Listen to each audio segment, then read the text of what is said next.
tungkol sa deacons at saka ministry nila to the church. This was discussed, itong schedule natin was discussed last year pa, based doon sa ating, at saka based sa ating January at saka February leadership meeting din. Ang nakikita ko sa schedule ng ating presentation at pag-aaral is divided into two parts. Part 1 ng ating deacons ministry, pag-aaralan natin ngayon yung we will go through yung objectives, yung overview, kung ano ang deacon, at saka role niya sa church, at saka qualifications niya. And then probably next week, pag-aaralan natin yung kanyang ministry at saka next steps kung paano natin ito i-apply sa ating church sa VBM. So next slide please. Ito ang magiging contents ng ating pag-aaralan in the next 2 weeks. So we'll go through yung objectives ng ating pag-aaral, biblical overview, ano yung i-define natin yung kung ano yung deacon based sa sinasabi ng scriptures at saka qualifications of a deacon and the deacon's ministry. Unahin natin yung objectives ng ating pag-aaral. Next slide. Objectives po ay to understand what the Bible says about the office of the deacon at saka yung qualifications and ministry niya. Ang pag-aaralan natin din ay ang kanyang scope of responsibilities at saka of course yung mga responsibilities na specific sa ministry ng VBM. So next slide, tingnan natin kung ano yung dalawang offices of leadership in the church. This is what the Bible tells us. May dalawang offices in the Bible pertaining to leadership in the church. Merong elders at saka deacons. Yun yung nire-recognize sa church. No? Unahin muna natin yung elders. Next slide please. Nakikita po ba dyan? Kita naman. Okay. So I hope you have your Bibles with you. Titignan natin yung mga iba't ibang mga passages in Scripture pertaining dito sa mga offices, biblical leadership offices in the life of the church. Ang mga elders po, bigyan lang natin ng konting overview before we go to the Scriptures. Ang mga elders po, sila rin ang tinatawag na mga pastors ng church. They are a group of men or plurality tasked to shepherd and guard God's flock. Nakasanayan po natin sa Pilipinas na ang mga churches natin ay normally may isang pastor lang. Pero in the Bible, when we look at the ministry na itinatag ng mga apostol, makikita po natin na ang mga pastor sa loob ng church ay plurality. Ibig sabihin, more than one. So when the church grows, makikita natin na dumadami din, as the church grows, dumadami din ang mga pastor based sa growth ng church. So plurality sila. They are also called bishops. Hindi hiwalay ang pastor sa bishop at saka ang bishop hindi mas mataas sa pastor. In the Bible, mga bishops ay also called pastors. Because they are the spiritual leaders at saka policy makers of the church. They oversee and discern yung big picture of the ministry. Titignan natin yung mga passages mamaya. And number 3, ang mga elders ay may responsibility to pray and minister the word. Yun yung main responsibility nila. By preaching the gospel and teaching the sound doctrine. Ganun nila pinapakain ang flock ng ating Panginoon. Their main responsibility is to pray and to minister the word or preach the gospel and teach it. So yun yung nila, yun yung main calling nila when we look at the scriptures. Okay? Tingnan natin yung mga scriptures. Unahin muna natin yung as pastors.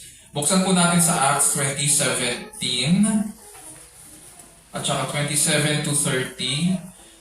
If anyone can read or has found the passage, go ahead.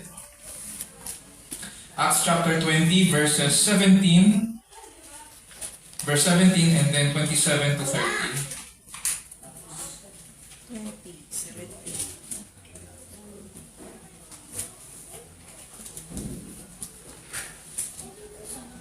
17 and then 27 to 30. Acts 20, 17. Now, Go from ahead. Miletus, he sent to Ephesus and called the elders of the church to come to him. And then 27 to 30. 27 to 30. For I did not shrink from declaring to you the whole counsel of God. Pay careful attention to yourselves and to all the flock in which the Holy Spirit has made you overseers to care for the church of God, which he obtained with his own blood. I know that after my departure, fierce wolves will come in among you, not sparing the flock, and from among you your own selves will arise men, speaking twisted things to draw away the disciples after them. Okay. So mapapansin natin dyan, si Pablo, Apostol Pablo, yung nagbigay ng charge sa mga elders ng Ephesus. Pero notice kung ano yung function na binigay niya dito sa mga elders. Ang binigay niyang function dito sa mga elders ay yung pagpapastol. Sabi niya, be on guard for yourselves and for all the flock among which the Holy Spirit has made you overseers to shepherd the church of God which He purchased with His own blood. So makikita natin yung tatlong offices agad dyan, yung elders, overseers, at saka to shepherd. These three offices, or these three, itong tatlong functions na ito, occupy one leadership office, which is the office of the elder or pastor. Pero mapapansin din natin dyan na nasa plural yan. Hindi katulad ng nakasanayan natin sa Pilipinas na isang pastor, isang church. Mapapansin natin dito sa church at Ephesus, he called to him the elders of the church. So, ang biblical church, makikita natin ay may plurality of elders. Buksan natin sa 1 Thessalonians 5:12 to 13. And then, kung sino ang nakakita na ng verse, you may read, please. Ipinamamanhik namin, mga kapatid, sa nagaling, naigalang ninyo ang mga nagpapagal para sa inyo. Ang mga pinili ng Diyos upang mamahala at magturo sa inyo. Okay. So, sige po. sige, go ahead. 13, pagkukulan ninyo sila ng lubos na paggalang at pag-ibig dahil sa kanilang gawain. Magsama-sama kayong mapayapa. Okay. So, dito naman binigyan ni Pablo ng instruction yung mga taga-Thessalonica na yung brethren na Thessalonica na bigyan nila ng kaupo ng paggalang yung mga nag-aalaga sa kanilang mga kaluluwa. Sabi niya dyan, we request of you, brethren, that you appreciate those who diligently labor among you and have charge over you in the Lord and give you instruction. Ang trabaho po ng elder ay magbigay ng instruction. So, and that you esteem them and very highly in love because of their work, live in peace with one another. And it seems kaya niya binigyan ng instruction to live in peace, baka mayroong konting conflict sa loob ng church. Next, pag-aralan natin yung 1 Peter 5:1 to 3. 1 Peter 5:1 to 3. Ano po ang sinasabi doon?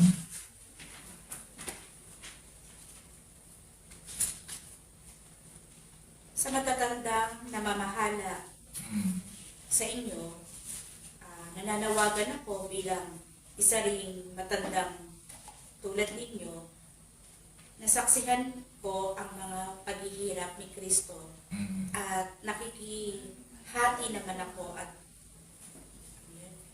karangalang na ilalapit ang pahayag. Tapos verse 2, tama po ba? Ipinamamanhik kong ingatan ninyo ang kawang ipinagkatiwala sa inyo. Hindi ko masyado mabasa. Okay, so sinasabi po dyan sa 1 Peter 5, 1 to 3, therefore I exhort the elders, yung nabanggit ni Ate Wilinda na mga matatanda. Yun yung salitang elders. In the biblical sense, ang elders po ay mga kalalakinan. Walang babaeng elder sa church. Okay? Although alam natin na sa panahon natin ngayon may mga churches na may babaeng elder, the biblical church does not know of such. Walang babaeng elder, walang babaeng pastor po in the church. Pag sinabing elder po, this is in the masculine, yung pagkakaintindi ng mga original leaders. So, I exhort you as your fellow elder rin, sabi ni Pablo, and as ni Pedro pala, and witness of the sufferings of Christ and the partaker also of the glory that is to be revealed. Shepherd the flock. Yung elder has the function of being shepherd, which is a pastoral function. Shepherd the flock of God among you, exercising oversight, not under compulsion, but voluntarily according to the will of God, and not for sordid gain, but with eagerness. Nor yet as lording it over those allotted to your charge, but proving to be examples to the flock. So hindi mo sila, hindi ka mamumuno sa kanila pa, hindi tulad ng mga hentil o ng mga nasa labas. Bagkus paano daw pangangasiwaan sila, pamamahalaan. Proving to be examples. You are to be an example to the flock. Okay? So, yun yung binigay niyang charge sa mga elders. Sabi ni Apostol Pedro. Puntahan natin ang Acts 15, verses 22 to 23. Sabi po dyan, Kaya't minabuti ng mga apostol na matatanda at ng buong iglesia na pumili ng ilan sa kanila upang subuin sa Antioquia. okay. Kasama ni na Pablo at Bernabe. At sinubo nila ang mga pangunahin ng mga kapatid. Si Judas, na tinatawag na Barsabas, at si Silas. 23, ipinadala nila ang sulat sa ganito ang nilalaman. Kaming mga apostol at matatanda ay bumabati sa mga kapatid na hintil sa Antioquia, sa Syria at Cilicia. Ayun po. Okay. So dito, ang kausap nila ay ang mga matatanda sa Jerusalem Church, no? This refers to the council at Jerusalem. Yung nag-attend sila lahat at nag-attend din si Apostol Pablo, tapos marami silang pinag-usapan tungkol sa circumcision, at pinag-usapan din tungkol sa ministry ni Apostol Pablo at yung kanyang pagtawag, no? In this case, doon sa ating pinag-aaralan, pinatawag nila ang mga elders. Mapapansin natin dito sa passage na ito, hiwalay. Iba ang function ng apostol, iba ang function ng elders. At itong mga elders na ito, mapapansin din natin na sila ay, how would you say, committed sila sa isang church. Hindi sila katulad ng mga apostol. Siyempre na ang mga apostol po ay parang they function as missionaries, and at the same time, natuturo din sila, no?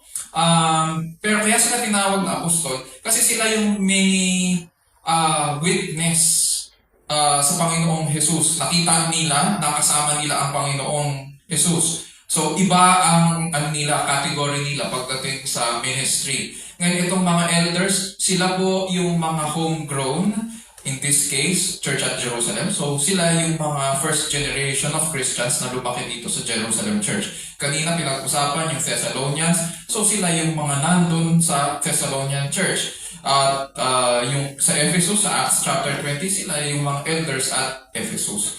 So, hindi sila yung paikot-ikot. Doon sila actually nakakommit. Kung sino yung mga kausap ni Apostol Pablo, doon sila committed sa church na yon.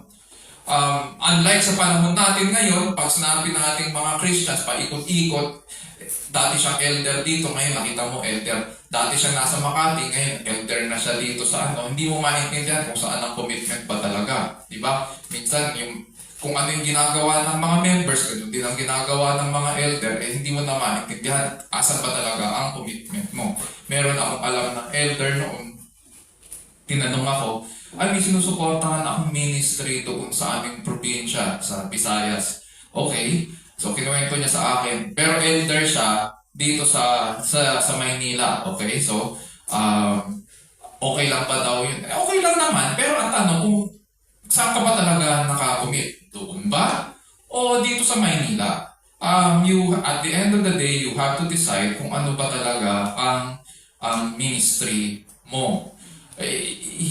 Mahirap kasi na elder ka, tapos ang dami mong churches na pinaglilingkuran, hindi masabi kung saan ka talaga nakakommit.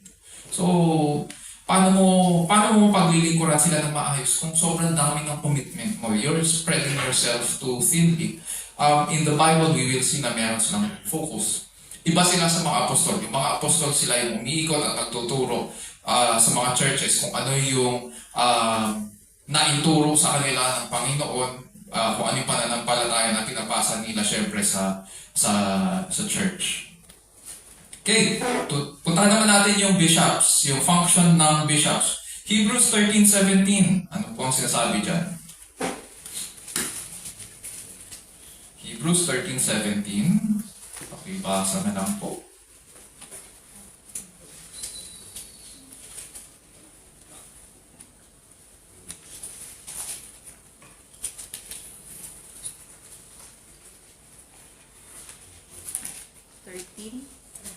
Yes. 13:17.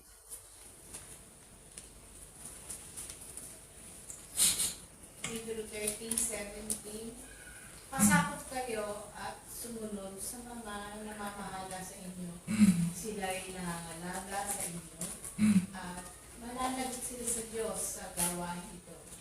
Kung sila ay susundin ninyo, magagalak sila sa pagtupad ng kanilang tungkulin kung hindi sila mamimigati at hindi ito makakabuti sa inyo. Okay. So dito, ang sinasabi ng teacher dito sa Hebrews ay instruction niya sa kanyang mga dinidisciple is that obey your leaders and submit to them. Why? Sinabi niya ang role ng mga leaders na ito. They keep watch over your souls as those who will give an account. So itong mga leaders na ito, immediately we are given an understanding na sila ang mga nag-aalaga dito. Therefore, they are pastors. And hindi lang yun. Sabi dyan, they keep watch over your souls as those who will give an account. Let them do this with joy and not with grief, for this would be unprofitable for you. In other words, we immediately understand na itong mga leaders na ito ay sila rin ang may function ng pagiging bishop sa loob ng church. Puntahan natin ang 1 Timothy 3:5. Tingnan natin. So that we have a different point of view naman coming from Apostle Paul sa kanyang letter kay Timothy. 1 Timothy 3:5. For if someone does not know how to manage his own household, how will he care for God's church? Okay. Dito, yung binigay na qualification na yon ay para sa mga overseers. So, dito sinabi niya sa verse 5, if a man does not know how to manage his household, how will he take care of the church of God? Binibigay niya agad yung qualification na dapat ang isang overseer or bishop, dapat maayos ang kanyang pamilya bago niya maalagaan ang church. Therefore, immediately here we understand na isa sa mga qualifications para maging pastor or elder or bishop sa loob ng church, which is one and the same function, ay kailangan maayos ang kanyang pamamahay or kanyang sambahayan. Hindi pwede siyang mag-qualify as pastor or bishop kung magulo ang kanyang sambahayan. Okay? So, it is immediately understood na he needs to have a command of his family before he can take care of the church. Sa Acts 15, punta tayo. 4 to 6. Acts 15, 4 to 6. Ano po ang sabi dyan?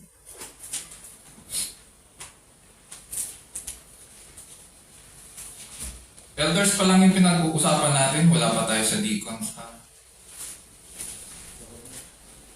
Acts 15, 4 to 6, para makita natin yung difference nila. Pagdating sa Jerusalem, malugod silang tinanggap ng mga apostol na matatanda at Okay. ng buong iglesia at isinalaysay nila ang lahat ng isinagawa ng Diyos sa pamamagitan nila. 5. Ngunit tumindig ang ilang mananampalataya kabilang sa pangkat ng mga Pariseo at ang sabi nila, kailangan tulikin ang mga hintil na sumasampalataya at utusang tumupad sa kautusan ni Moises. 6. Nagpulong ang mga apostol at ang tatanda upang pag-aralan ang suliranin ito. Okay, very good. So, dito makikita natin agad na akala natin na baka ritual lang ang issue dito. Matatandaan natin, sa Bible, ang mga first generation of Christians ay mga dating mga Hudyo. And therefore, malaking issue ang circumcision kasi nagiging part ng spiritual life nila. Parang ang pinaglalaban kasi dito ng ilan sa mga Fariseo na tumayo. Imagine, nasa church at Jerusalem ka.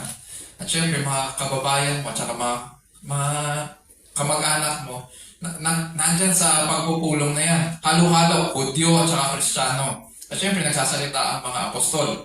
Ngayon, ang naging issue, ang issue ay pagtutuli. Ang pagtutuli, syempre sa Judaism ay religious. Hindi siya katulad sa atin na cultural ang pagtutuli. Pag ikaw ay nagbinatana, kailangan kang tuliin. Para sa kanila, hindi. Ang pagtutuli ay simbolo o sagisag na ikaw ay kabahagi ng kaharian ng Diyos.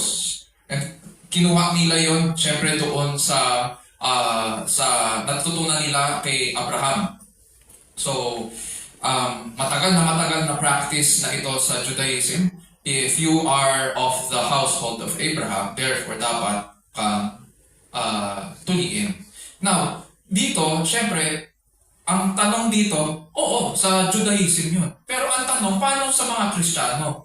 Oo, okay sa mga Hudyo, dahil ako'y Hudyo, tuli na ako. Paano ngayon yung sa mga Hentil na hindi naman tinuli? Paano sila? Kailangan ba nila magpatuli? Yun yung pinag-uusapan dito ngayon. At ngayon, nagpulong ang mga apostol at saka yung mga matatanda sa church at Jerusalem.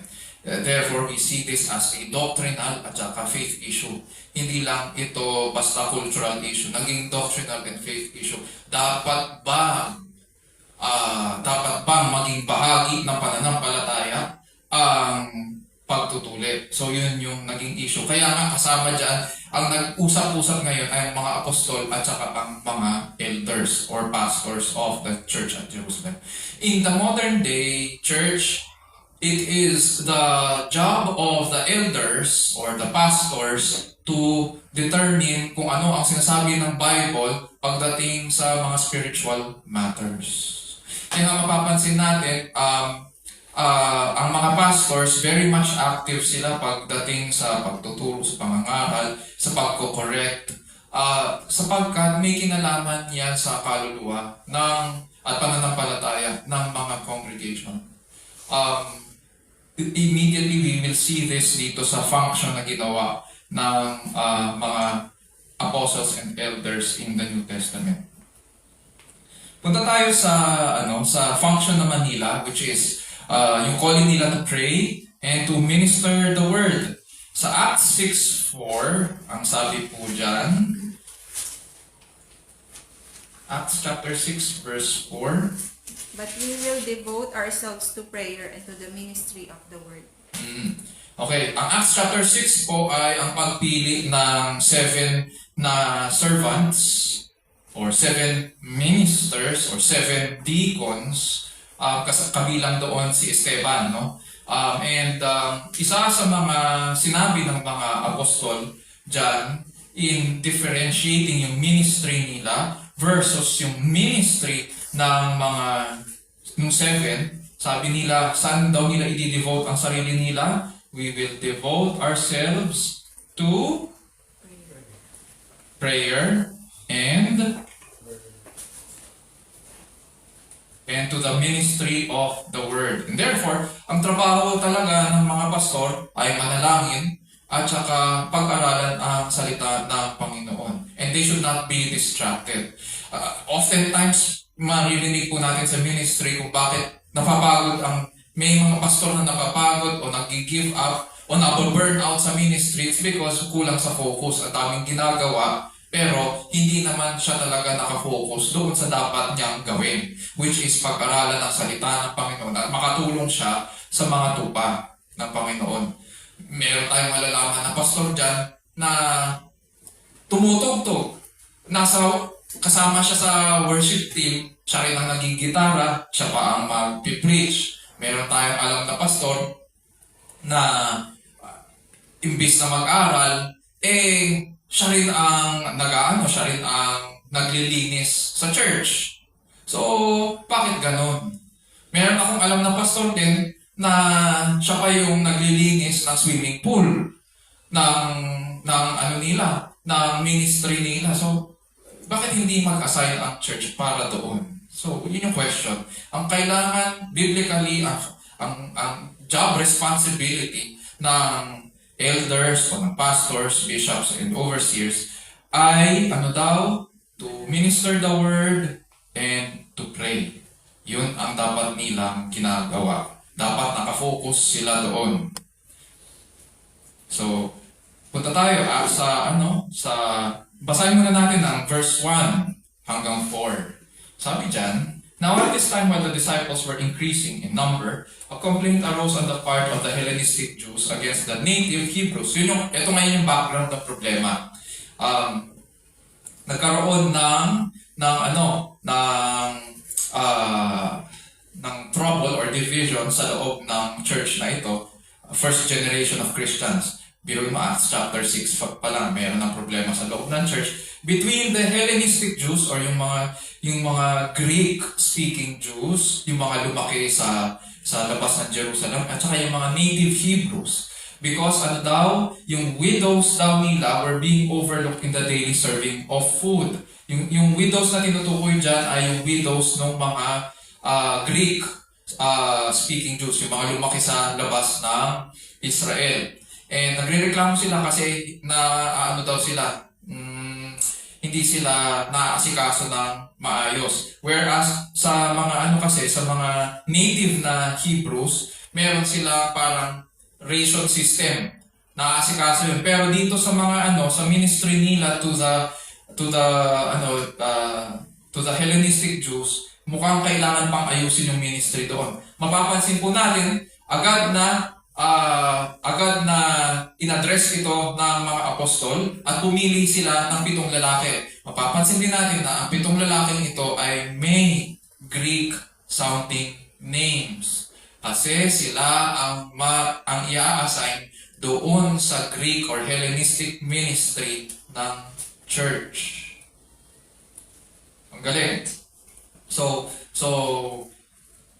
sabi rin ng mga apostol, sige, kayo na bahala dyan na mag-asikaso sa practical ministry ng church kasi kailangan din naman namin na mag-focus. Kaya sabi, we will devote ourselves to prayer and to the ministry of the word. You are better suited for that. Mas kilala niyo yung mga tao. At gawin niyo yan ng mabuti para kami naman ay magawa rin namin mabuti kung ano yung pagkatawag namin, which is to pray and minister the word. So, by the preaching of the gospel and teaching of sound doctrine. Okay, questions sa office of the elder? May tanong po? So, wag expect na ang lahat ng bagay sa loob ng church ay gagawin ng pastor. Kailangan may ample time siya para sa pag-aaral ng salita at para ma-minister niya ito at bigyan natin siya ng panahon para sa pananalangin din para sa buong church.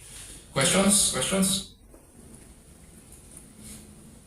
Wala. Tuloy natin. Okay, next slide. Punta tayo sa deacons naman. Overview. In relation to the church, ang deacons po, these are also men. Although sa panahon natin, alam natin sa mga ibang mga churches, meron silang tinatawag na diakonesa.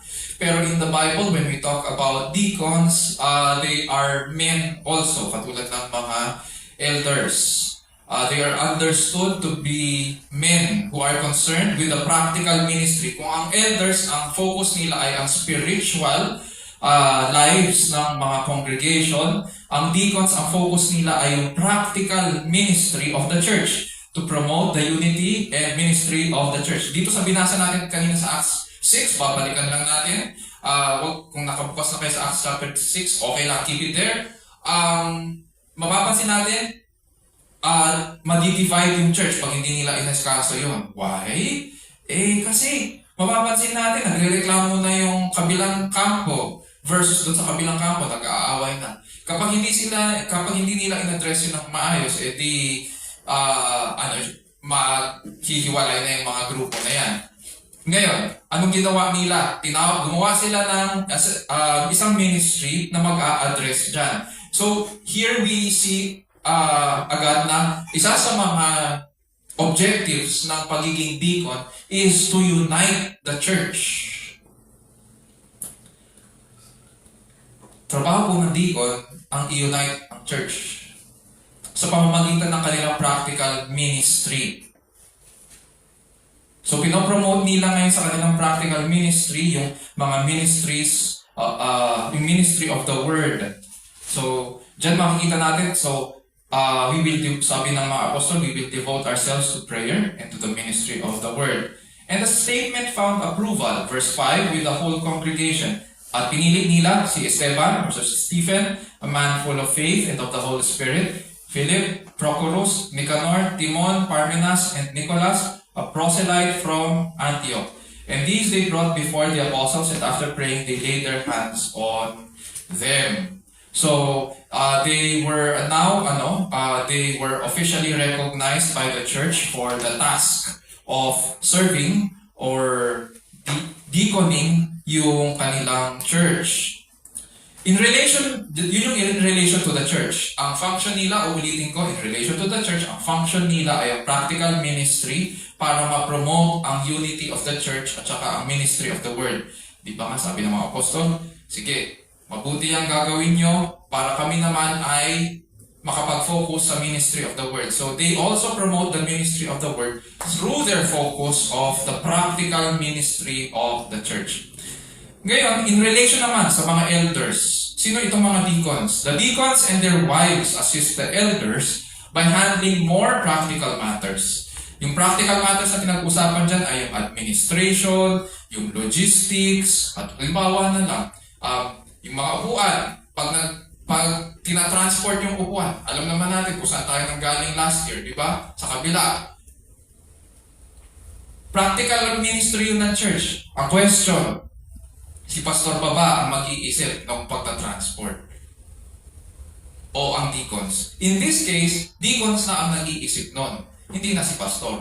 So, halimbawa, pag-maintain ng lugar, pagpapapintura, sabihin natin kasi nagbibitak-bitak na. Si pastor pa ba mag-iisip nun? Hindi, mga deacons na. So, hayaan natin si pastor na makapag-focus sa kanyang pag-aaral at sa pananalangin sa mga congregation. Tayo na ang bahala sa mga practical na bagay sa loob ng church. So, buksan na natin sa 1 Timothy 3, 8-13 para makita natin yung qualifications. So, whenever we understand yung qualifications ng isang deacon, dito tayo laging nagko-consult sa 1 Timothy chapter 3 verses 8-13. Ano po sinasabi dyan? Deacons likewise must be dignified, not double-tongued, not addicted to too much wine, not greedy for dishonest gain. They must hold the mystery of the faith with a clear conscience, Yep. and let them also be tested first, then let them serve as deacons if they prove themselves blameless. Their wives likewise must be dignified, not slanderers, but sober-minded, Yep. faithful in all things. Let deacons each be the husband of one wife, Yep. managing their children and their own households well. 13. 13. For those who serve well as deacons gain a good standing for themselves and also great confidence in the faith that is in Christ Jesus. Okay. So mapapansin natin dyan sa ang qualifications ng deacon, ang isa sa mga features niyan ay mapapansin natin kasama niya ang kanyang asawa. So pag in-apply natin ngayon sa ministry natin, pag may ninominate tayong deacon, kailangan kailangan makuha din natin ang support or affirmative ng kanyang asawa. So, hindi pwedeng wala. Although alam ko sa mga churches, sinasabi nila, ay, okay lang yung diakonesa kasi sa Bible may ganun. Pero, when we read itong instruction ni Paul kay Timothy sa church at Ephesus, gusto niyang ipa-execute kay Timothy is, mapapansin natin, hiwalay ang deacon, which is lalaki, sa kanyang, yung function ng kanyang asawa. So, they must likewise, yung mga babae, they must likewise be dignified, not malicious gossips, but temperate, faithful in all things. Specific itong mga responsibility ng asawa sa ministry ng pagiging deacon sapagkat magiging kasama niya ang kanyang asawa sa pagtulong sa needs ng church. And because most often than not, practical ang kanilang ministry, which includes yung pag-handle din ng mga finances para sa pagtulong sa mga members na nangangailangan, kailangan yung asawa niya ay uulitin ko, hindi pinagmumulan ng chismis at saka division. Kasi nga, ang job objective ng deacon is to unite the church. Hindi, kung ang asawa ng isang deacon ay may background ng pagchichismis, immediately disqualified siya. She should be dignified, not malicious gossip, but temperate, faithful in all things. Okay? Pag sabing faithful in all things, faithful sa kanyang asawa, saka faithful sa church, faithful sa family, faithful sa Panginoon. Okay? All things, sabi dyan. Isa pa, last, sa deacons, hindi sila required to teach the faith. Although it's okay kung meron siyang skill sa pagtuturo, okay kung may background siya sa pag-aaral sa seminary, pero hindi siya requirement. Pero ano ang requirement? Ang requirement is that alam nila pananampalataya, alam ang ebanghelyo at naninindigan ito. Tingnan natin ang 1 Timothy 3, chapter 2. Tingnan natin yung requirement sa elder. Sabi dyan sa 1 Timothy 3, chapter 2, an overseer then must be above reproach, the husband of one wife, temperate, prudent, respectable, hospitable, able to teach. Tapos jump tayo sa verse 9 para sa mga deacons. But holding to the mystery of the faith with a clear conscience. Mapapansin natin agad na yung sinasabi dito na must be above reproach, yung husband of one wife, character lahat ang pinag-uusapan. At ganoon din dito sa deacons, character din. Pero hindi siya required na magturo, pero he needs to know the gospel. Hindi tayo pwedeng mag-assign or mag-nominate ng deacon na hindi alam ang ebanghelyo. At saka, mas lalong hindi dapat tayo mag-assign na hindi pa nababautismuhan. He should be able to hold to the mystery of the faith with a clear conscience. kaya niya panindigan yun. So we should be able to hold to the faith. Questions? Questions sa difference between elders and deacons? Question po ba? Wala? Sige, next slide please. Define natin ngayon, based sa Bible, kung ano ngayon ang deacon. Ang deacon ay from the Greek word diakonos, kaya nga mapapansin nyo sa title natin, the diaconal ministry, kasi nga, from the Greek diakonos, translated as servant or minister, or yung transliteration niya na deacon, or verb is diakoneo, to serve. It has to do with servanthood and meeting the physical needs of the people of God. Sa Acts 6:1-7, next slide, nakita na, kanina binasa na natin yun, at nakita natin yung pagpili sa pitong lalaki. No?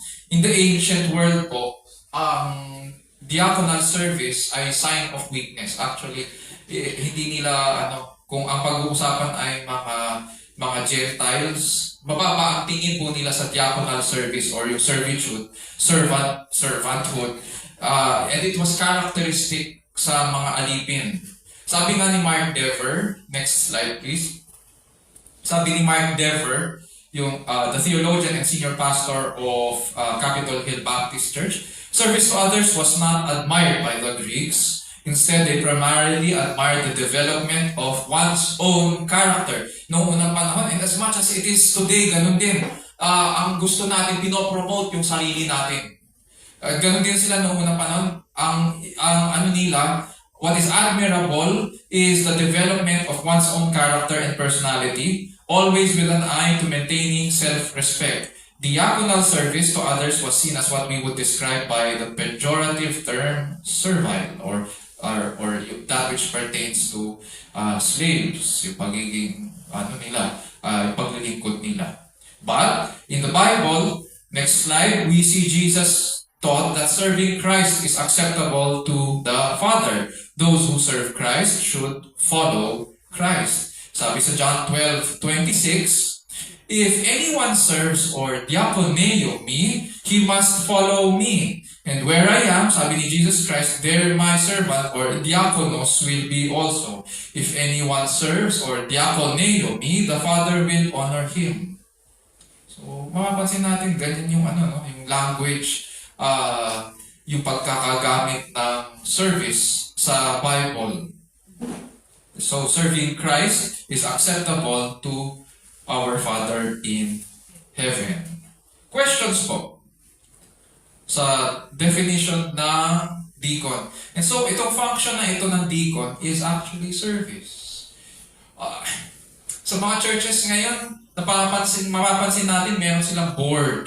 Minsan may mga council of deacons or board of deacons. Minsan hindi nagiging board of deacons, ang tawag dyan, board of demons na or council of demons, di ba? Dahil lahat ng kalokohan dyan nagmumula, pati yung imbis na service or servanthood, nagiging focus ng deacons ministry, ang nagiging focus nila ay yung pagiging pagmamataas na. Dahil board sila, dahil council sila, mas mataas sila kaysa sa pastor. Ganun na. And they lord it over the congregation. Kesyo kasi sila yung nakapangalan sa set registration. Meron mga gano'n. May mga feeling na gano'n. Porket sila yung nandun sa legal papers ng church, kami ang founders, kesyo. Ganon ang attitude, which is hindi dapat. We see here sa scriptures na ang ministry na ito ay paglilingkod. At ilang beses sinabi din ng Panginoong Jesus, kung nais nyo maging if any one of you wishes to be a leader or to be first, then you must learn to be last. The last will be the first, and the first will be last. So, ganun siya. Servanthood ang pinag-uusapan dito. Hindi kung sino ang mas mataas, kung sino ang sikat, kung sino ang nakapangalan sa SEC registration. Okay. Questions? Questions?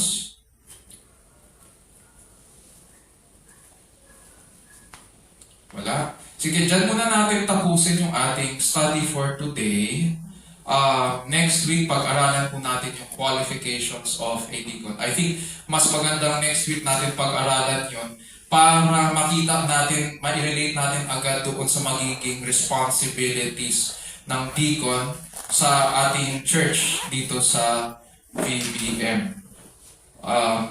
So for now, sige po, this concludes our study on the deacon's ministry.